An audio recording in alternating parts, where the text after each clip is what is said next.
I told you I love following her because I'm using my iPhone right now. It's a beautiful thing.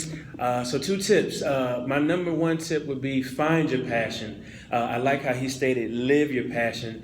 In regards to a tip to give you leaving Norfolk State, I think you have to find your passion. And if, I mean, you know what the definition of passion is. Once you find your passion, being that it's your passion, I believe you're going to start to live that passion at that point. So locate your passion, and there's not one particular way to explain to you how to find it. We can give you some tips and examples, but I honestly believe you're just going to wake up, or whatever you're doing, whatever you're involved in, that passion is going to hit you. And passion is something that's just so strong that I think once you find that passion, you're going to be like she stated, you're going to become like water. You're going to be willing to do whatever it takes for you to make that, to live that passion, to get involved in whatever you need to get involved in. And that's been the story of my life. You know, if I had more time and we were able to talk, offline, I can share with you how my passion has benefited me in tremendous ways. So find your passion. Secondly, for me, a great tip that I like to share is be relatable.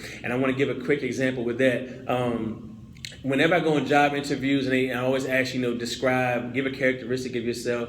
That's my number 1 characteristic every time. Be relatable. I give you an example, quick example. Tommy Ford. You might not know him. He's an actor, but he plays Tommy on Martin. And if y'all watch Martin TV show, so Tommy, I was working with him in Richmond, and the TV producer of the show, The Heart, she called me and she was venting about the cast members not performing up to par, and they were getting in arguments and all this good stuff. Now, she's a director calling me the PA. I didn't even know why she was calling me, but she called me because she thought I had good advice. We had a 2-hour conversation about it, and I gave her good advice. She called me and she said, Tommy Ford from Martin is coming into town. I haven't even told anybody yet. It's a surprise. I feel like everybody's going to be starstruck, or they're going to be acting all, immature and crazy. I think you're the only person that can be able to handle him because you were able to relate to me in this scenario. You've been professional the whole time. I think you can take care of Tommy when he get here.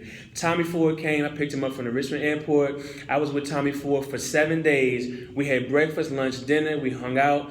He talked to me about everything he does with his whole career. I never was starstruck, taking pictures, all that good stuff. The last day of Tommy before he left, we sat down and had breakfast, and I finally told him about my story about my book and fatherhood, and I found out he had a similar story about fatherhood. We found out that we had shared a lot of similarities. I was able to be relatable with Tommy Ford. You know what he said at breakfast at Cracker Barrel in Richmond on Sunday? He said, I'm going to call somebody you may know. He said his guy's name is Tay Diggs.